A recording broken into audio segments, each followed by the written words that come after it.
UFC 305, Du Plessis versus Adesanya takes place this weekend, and I'm going to go through the entire card, starting with the early prelims, ending with the main event, giving my prediction and breakdown for every single fight on the card, starting with the early prelim opener of Stuart Nicoll versus Jesus Aguilar. I'm going to go with Stuart Nicoll. Jesus Aguilar's good. He's like a little ball of explosivity in that division. Stuart Nicoll's not really too big for a flyweight either, so they're going to be similarly physiqued in this division, very similarly framed. However, I'm noticing a dominance difference with Stuart Nicoll. Now, he hasn't fought the same level of competition because Jesus Aguilar has, of course, fought Mendonça when Mendonça was just making so many bad decisions. I feel like Mendonça kind of got exposed in the middle of his come-up as like a brainless, low IQ tard, and that's kind of why we saw Jesus Aguilar get that split decision win over him, which really was a close fight anyway. And then after that, he smoked Shannon Ross. Who hasn't smoked Shannon Ross? Welcome to the club. I did it last weekend. I know a guy down the road from me that did it the weekend before that. Like, it's just, everyone's KO'd Shannon Ross at this point. So I'm going to have to go with Stuart Nicoll. I like his game. I like that he's good at pinning people in position on the ground. He's good with his weight. He likes to drag people down. A lot of people at flyweight like to do really quick, explosive, reactionary takedowns that lead to some kind of crazy, fast scramble between the two of them. And that often leads to a 50-50, or one of them ends up back on their feet and they just reset the position. But Stuart Nicoll does a lot of against the cage, drag you down, maul you type work. And I saw that in his last fight, and he's only going to have improved since then. So it's also in his home country. The Australians are going to have an advantage when it comes to, you know, not having to acclimatize to the area or the time zone. So I'm going to go with Stuart Nicoll here. We move on. Up the card, Kenan Song Kenan versus Ricky Glenn. I'm going to go with Song Kenan. There's not really much I have to break down in this fight. Song Kenan has actually proved me wrong a few times. Now, maybe this does go to show that Ian Gary's a little bit better than we think. And maybe MVP is just the best thing we've ever seen on the feet in the welterweight division, other than Wonderboy, I guess. But against Kevin Ducey and Rolando Bedoya, I was actually kind of impressed by him. He beat Rolando Bedoya quite clearly, dropping him in moments. So he showed that he still had that pop against a guy who's got a great chin in Rolando Bedoya. And then Kevin Ducey, he had a really good fight with him. Like, it was I was expecting Kevin Ducey, if he was any good, to go out there and just destroy Song Kenan. But Song Kenan made it a hell of a fight for him. And this is a guy who's fought like really tough competition throughout his career. He fought Israel Adesanya, lost to him. He fought Brad Riddell on the regional scene. He fought Alex Morono in his a few fights into his UFC career. Like, he's fought some pretty experienced guys. Max Griffin, who actually beat him quite badly in that fight. But I just think he's way, way better than Ricky Glenn. Ricky Glenn, other than the one good performance he had against Grant Dawson, because Dawson's not a finisher, so he sort of gassed himself out after 2 rounds of hard grappling against Ricky Glenn, and then Glenn kind of got like a really nasty dash choke at the end of the fight, which was very controversial. Like, he had a good moment in the 3rd round, and a lot of people said that Grant Dawson was actually out cold at the end of the fight, so there's a little bit of a Ricky Simone Merab Dvalishvili situation going on there. However, Ricky Glenn moves like an old man who's not got it anymore. I've seen their last fights. Kenan Song has still got it. He might not ever be a good fighter. He might not ever be a ranked fighter or a championship level fighter ever in his career, but he's not falling off. He's just not good enough in the first place. Ricky Glenn is falling off massively. Like, his fight against, I want to say it was one of those names. Christos Giagos. I would have got that. I would have said him or Joaquin Silva. But yeah, it was Christos Giagos. He got smoked. And then he got smoked again by Drew Dober. He's moving up in weight, but he just don't seem to move fluently. Like, he moves like a robot. Like, he's had his spine replaced. So yeah, I'm going to go against the old man. I'm going with Song Kenan. We move on. Tom Nolan versus Alex Reyes. Speaking of old men, someone I always thought was Dominic Reyes' little brother, as in his, like, kid brother that was finally getting to the UFC, is a 37-year-old Alex Reyes. 37 years old. He's a lightweight. Fighting Tom Nolan. I reckon Tom Nolan's going to win because Alex Reyes is KO'able. Charlie Campbell finished him in his last fight. Before that, Mike Perry destroyed him. There was a massive gap between those two fights because he's had so many injuries. But he's had so many injuries. He's now coming off a KO loss after so long being out of the cage. He's taken another 11 months off after that, like he's got all the time in the world at 37 years of age. He's going to get smoked again, I reckon. He never beat anyone good in the first place anyway. Now, Tom Nolan is prone to destruction. Like, he has a bit of a chin problem, and, you know, we saw that in the fight with, I believe it was Nicolas Motta, where he kind of got his chin checked a little bit in that fight, and that's not really a good look for him at all. But he's been in the game. You know what I mean? His professional debut was in 2020. Alex Reyes' loss to Mike Perry was in 2017. That's his second to last fight. You know? 3 years after his second to last fight, Tom Nolan began his pro career. That's a different generation of fighter. This guy's stuck in the past.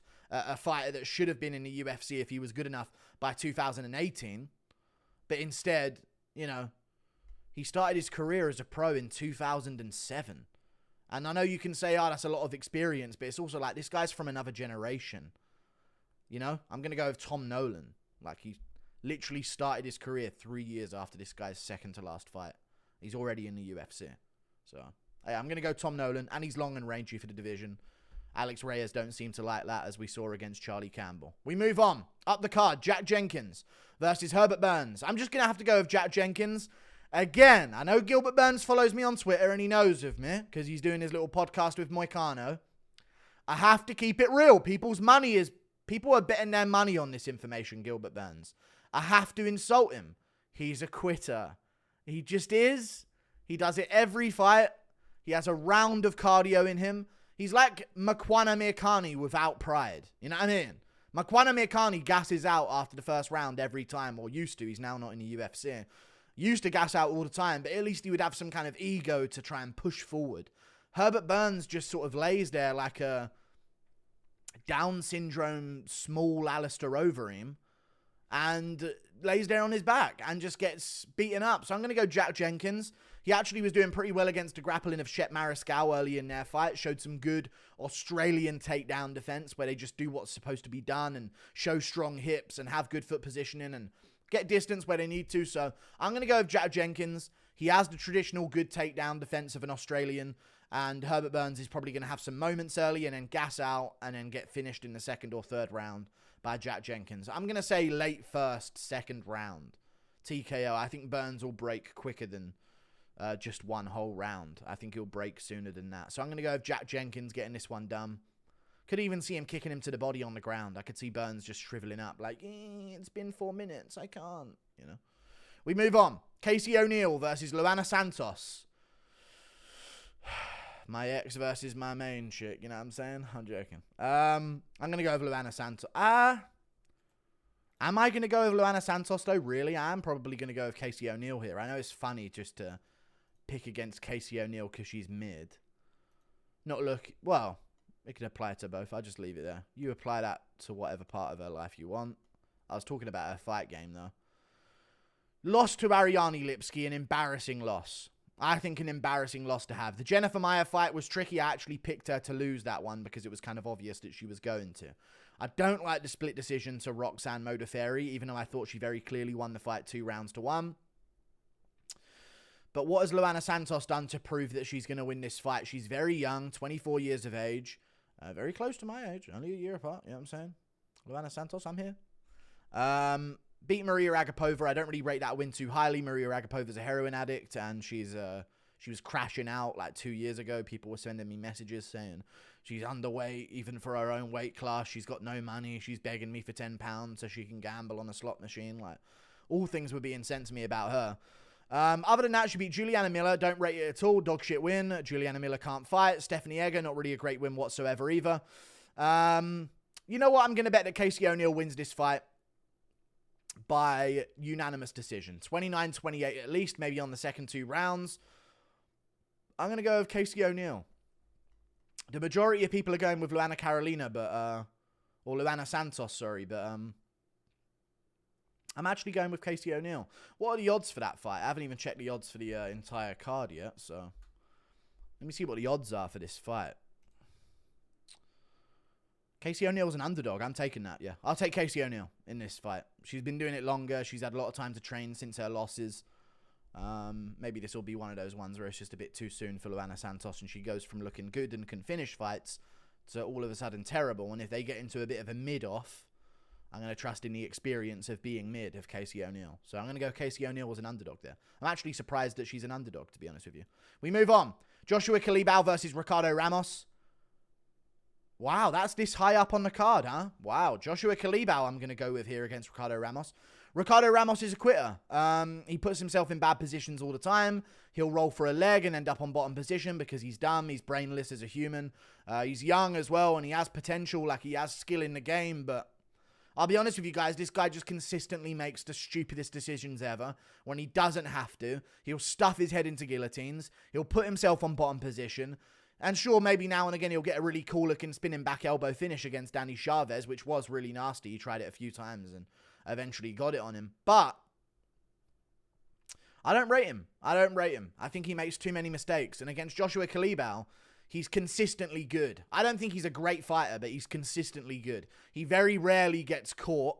I know he got caught by Lerone Murphy, but he very rarely gets caught. He's always in there to scrap, going toe-to-toe. He's got a good chin. He's a tough dude. He pushes a good pace. There's just no... Ramos gets tired.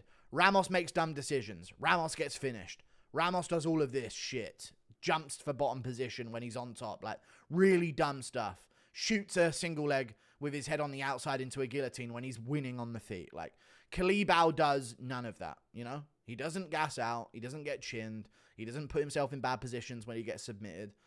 He, like, gets outdone by a better fighter. So I'm going to go with Joshua Culibao. Ramos is not a better fighter than him.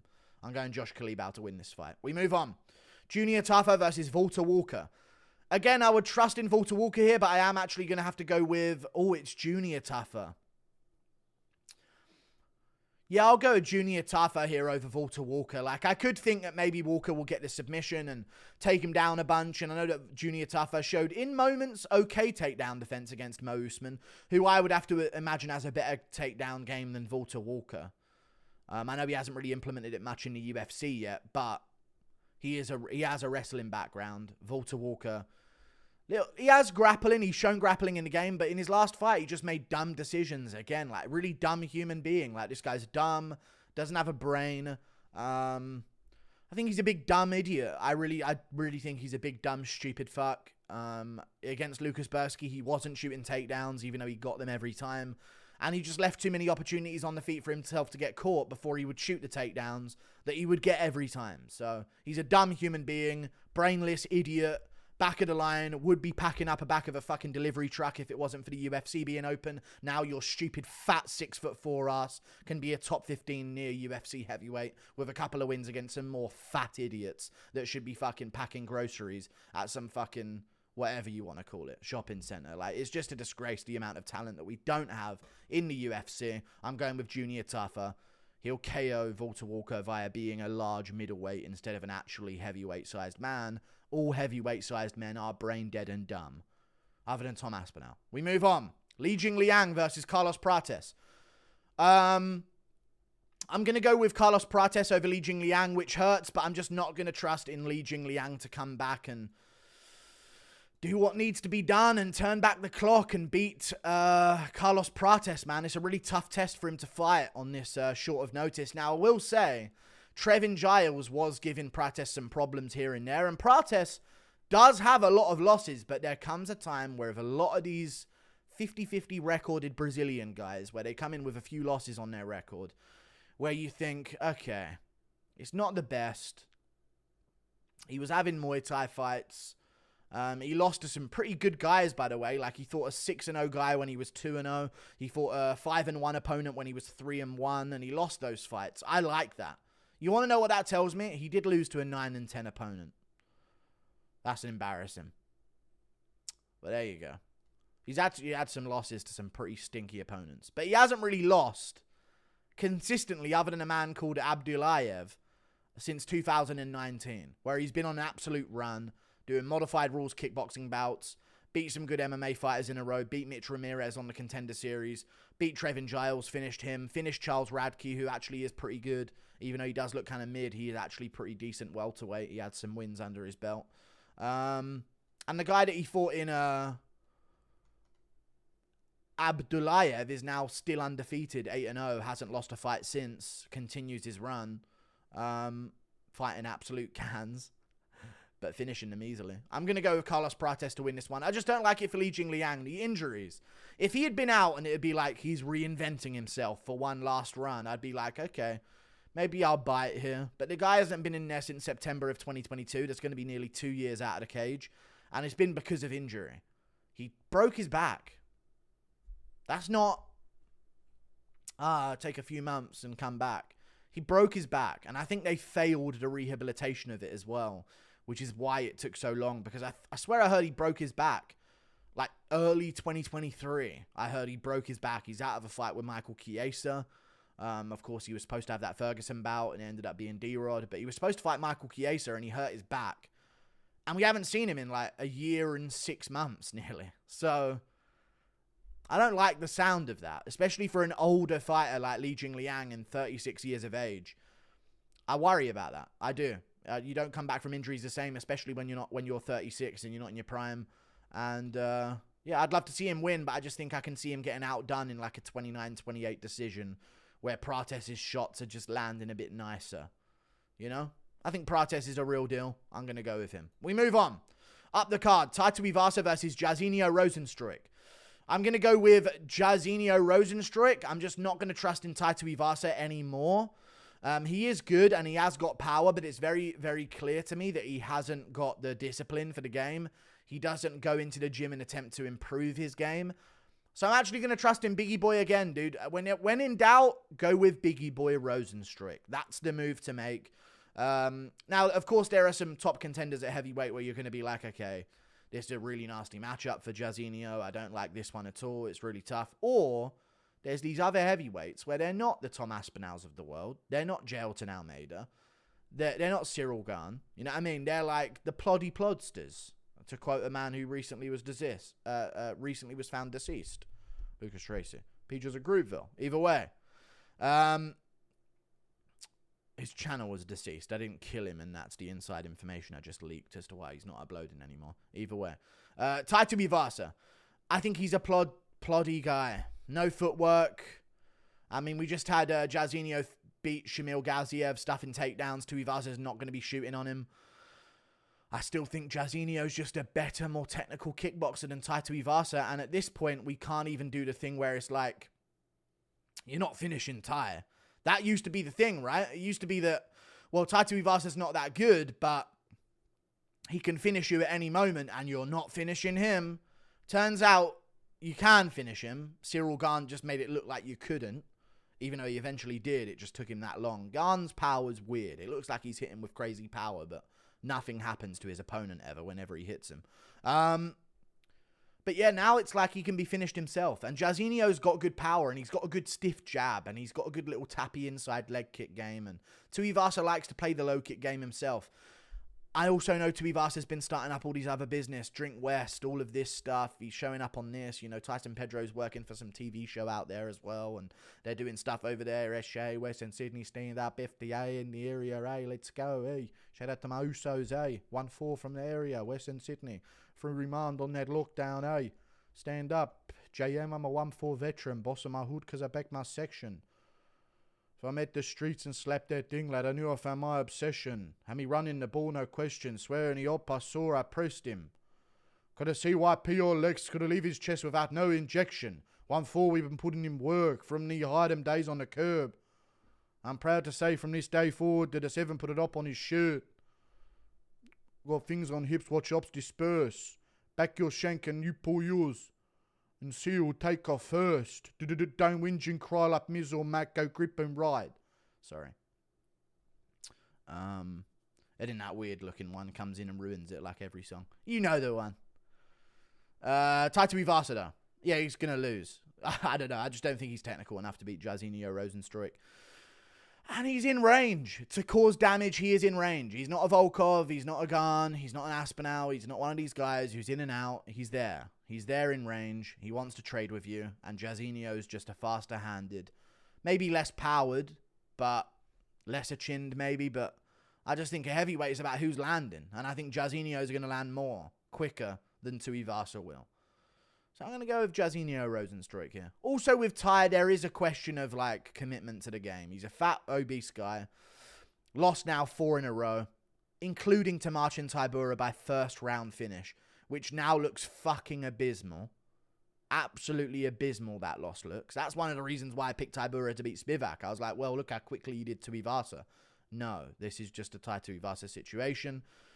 He's not going to have a takedown shot on him. I just think the amount of damage has been done to his career. Smoked by Gun, finished in the 3rd round, had his chin kind of broken there. Sergey Pavlovich destroyed him. Volkov destroyed him. I know he landed a few good calf kicks, but Volkov fucking destroyed him. And then Tybura mauls him. I just think there's too much. Jairzinho's going to win. Got momentum, looking for another run, putting together a few wins. I reckon he gets this one done. We move on. Mateusz Gamrot versus Dan Hooker. I'm going with Mateusz Gamrot over Dan Hooker. I like Dan Hooker. However, I think his wins have some asterisks next to them. Now, I know that Mateusz Gamrot also didn't look too good against Jalen Turner and had a pretty competitive decision with him as well. But Jalen Turner's retardation, because he's so low IQ, he's so dumb as a human. Like, base layer, he's dumb. He makes such silly, dumb decisions. There's less of those dumb decisions that you can make that are going to cost you against Gamrot. You know what I'm saying? He's not like Jalen Turner's so dumb, leaving himself in range for that double leg. He's not like he was jumping for arm bars and that's why Gamrot got the takedown. Like, Gamrot fought a Jalen Turner that didn't throw the fucking fight away for himself because he's 10 IQ. You know what I mean? And he still got the win. And Gamrot took that on 2 weeks' notice. Let's not forget. Other than that, though, Dan Hooker has a win over Jalen Turner, which is good. Broke his arm in that win. He's now been out for quite some time again. Just over a year. He tried to come back against Bobby Green at the end of that year, 6 months later, in 2023, and broke his arm again. Now he's coming back in August, 8 months after that. So it's going to be a long time that he's been out for. 13 months. I'm siding with Mateusz Gamrot. Although he got caught by RDA early, Fiziev looked shit against RDA. Moicano got his ass whooped by RDA. I know he took it on short notice and I was fucking eating steaks and drinking beers in Brazil, blood. But RDA is a tricky test for a lot of these guys. And I think RDA would give a sick fight to Dan Hooker even. Like, I think that'd be a tricky fight for him. I wouldn't easily pick Dan Hooker to win that fight. So I'm leaning towards Mateusz Gamrot. I think his grappling's going to be too good. I think Dan Hooker's got really long limbs and I think that favors the grappling of Mateusz Gamrot because he will dive for a hold of your foot from way out, like he'll shoot a really low single from way out. I think it takes away the ability for him to get hit by knees when he does this because he shoots from so far out that the knee wouldn't land if you were to try and intercept him with it. It'd go right above his head because he ends up like diving across the floor at one of your feet at certain points. I also like that he doesn't stick his head in positions to where they can get guillotined. He'll transition to something else. He won't stick his head on the outside. He'll go all the way around, get a body lock around the back, and then drag you down from there. Like, it's an interesting one. I think Mateusz Gamrot wins it, though. I just think Dan Hooker, when it comes to all of the injuries that we've heard about from him, with his arm and his leg and these injuries, that injuries, all the damage that he's taken throughout his career, I think a real chain grappling match is something that might break him at this point because we've seen him easily ragdolled by Islam Makhachev. Although he didn't take it with a lot of takedown defense preparation, still, this guy, Gamrot, was scrambling with Armand Sarukian and eventually started out-scrambling him as the fight went on. The fact that this is a three-rounder makes me a little bit more confident in Dan Hooker than I would be. If this was 5, I'd be like, he's got to get a finish. But I don't know. I'm going to go with Mateusz Gamrot, man. He's in his prime, on the come-up, just been training with Dustin Poirier, and look how good Poirier looked in his takedown defense against Islam Makhachev. I think we're going to learn why Poirier looked so good against Makhachev in his grappling until the 5th round, I guess. Here with Gamrot. 33, 5'10 at lightweight, tall dude. Not someone who's going to give up a lot of range to Dan Hooker, although Hooker is going to have a reach advantage here of, I believe, about 4 inches. But I'm still going to go with Mateusz Gamrot. Ragdolls him. I reckon he ragdolls him. I don't see Hooker being able to get back up from on the bottom position. I really don't. I think Gamrot's going to do his thing. Yeah. See you later. No, there's more.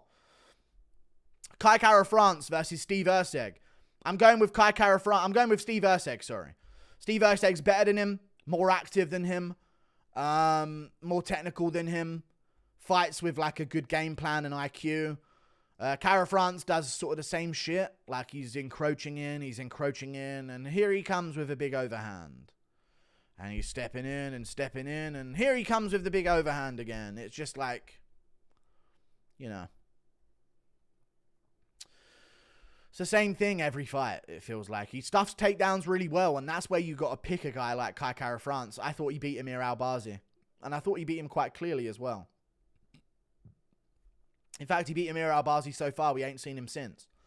So bad, we ain't seen him since. He also beat Askar Askarov. Amazing win. Showed amazing takedown defense. He has got amazing takedown defense. But Steve Erceg's got really good striking defense, and he's tall. And he's really good at picking shots against shorter guys. He'll throw head kicks and catch them off the top of the head with it. I think this is a Steve Erceg clinic, I reckon. I'm actually going to go with Steve Erceg by decision.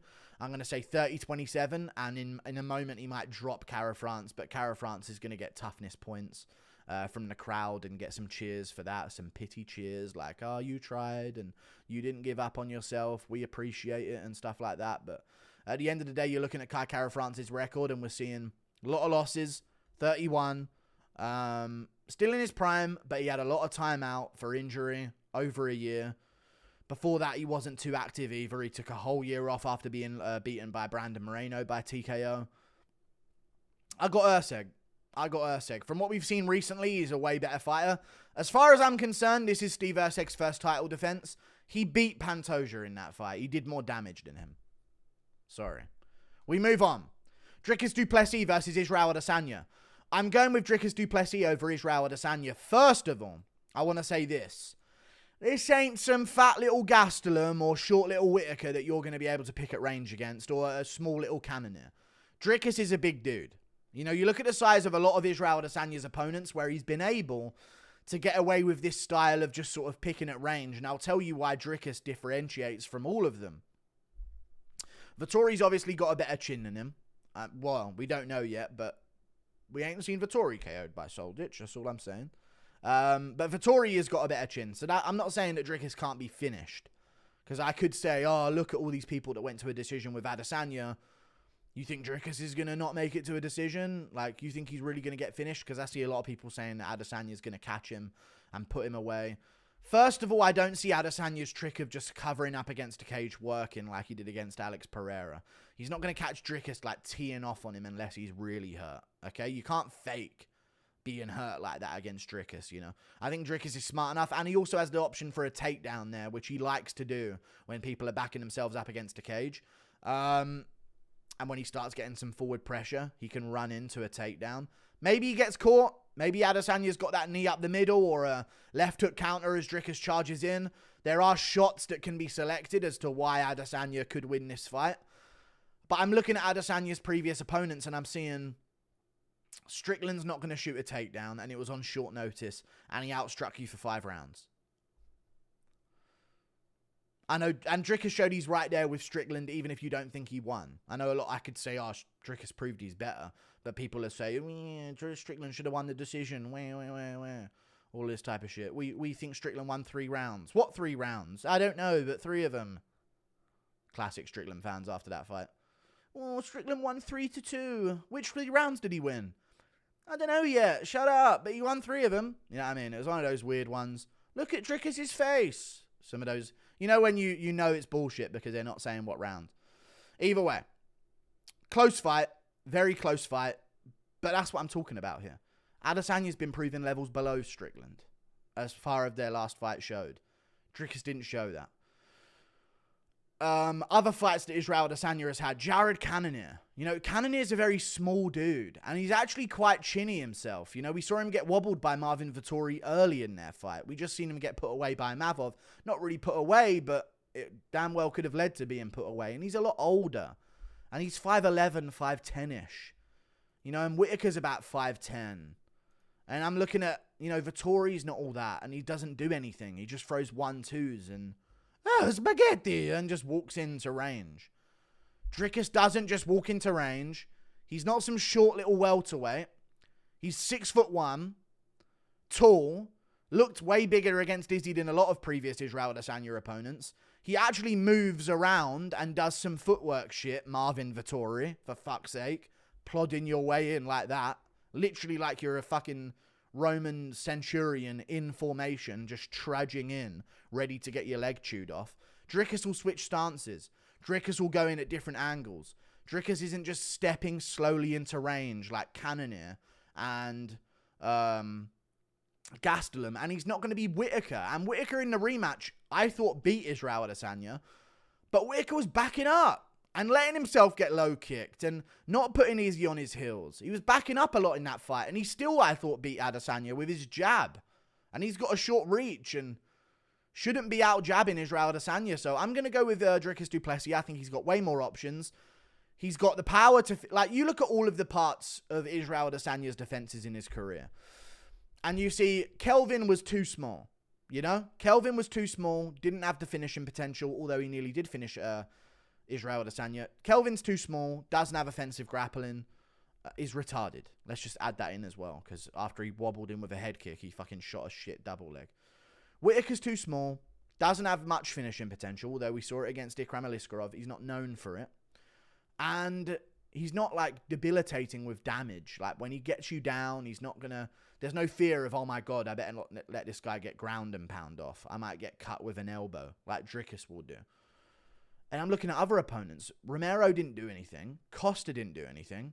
Vettori doesn't do anything, even if he is in there trying to do something. And Cannonier's just wading in, throwing the same 1-2. Dricus will throw low kicks on Adesanya. He'll throw body kicks on Adesanya. He'll push forward. He'll throw shots over the top. He'll go to the body at range. He'll shoot takedowns. He'll start mixing it in. He'll push Adesanya up against the cage. Start punching him from there, getting far side wrist control like he did against Darren Till. There's just... He exists on multiple different levels of the fight. Most Adesanya opponents are like singular opponents, where they do this one thing, and that's all they do, and Adesanya gets a chance to figure it out. Dricus is bigger than them. He's more powerful than them. He might not be as technical as them, and that's where there is that shot. If you are picking Adesanya, you would say, round 1 or 2, he's going to catch him with that left hook, or round 1 and 2, he's going to catch him with a knee as he steps in to the body or to the head. You know, we saw Till doing a lot of reactionary shots on Dricus du Plessis, but then you got to realize Dricus is young. He's a very young fighter. You know, Israel Adesanya is 35 years of age, getting older. Dricus du Plessis is what? I want to say he's 20-something. He's 30 now. Just recently turned 30. In his prime. Active. Finally got a fight on his terms. I spoke about this with him in his interview. I'm going to post it tomorrow. He's finally got a fight on his terms. Israel Adesanya, people have been dancing to his tune since he got in the UFC. You know what I mean? Here's Anderson Silva for your title shot. What do you mean he's ranked number 15 and shouldn't get you a title shot? Shut up. Here's Anderson Silva. And it's time for Whittaker to fight him, and then he gets the interim belt, then he gets Whittaker, and then Vettori has to fight him 6 weeks after he just fought Kevin Holland for 5 rounds. You know? This worries me. Like, Vettori, 6 weeks from now, you ready? Steps in, takes the fight. And then all of these other fights that he's had. He even tried to fight Dricus instead of Sean Strickland at UFC 297. Not 297. Where's Adesanya's record? He tried to fight Strickland. He tried to fight du Plessis instead of Strickland at UFC 293 after Dricus just fought at UFC 290. Because he's trying to prey on him being injured. Being forced to make quick turnarounds. No. Dricus fought in January. He won. He recovered. And now it's on his terms. He chooses his date. Picks the time when he's going to be fully ready. He's not carrying in any injuries into a fight. He was insanely active before he even got to the Whittaker fight in the first place. So everyone talking about this time off is going to be really good for Izzy. I disagree. I disagree because Izzy's activity was of his own doing. You know, I want to be in there. I'm healthy. I'm active. Let's go. Let's get more fights. This guy's got to make a 6-week turnaround for me because I'm the champ. Who cares if he just went 5 rounds with someone? Get him in there again.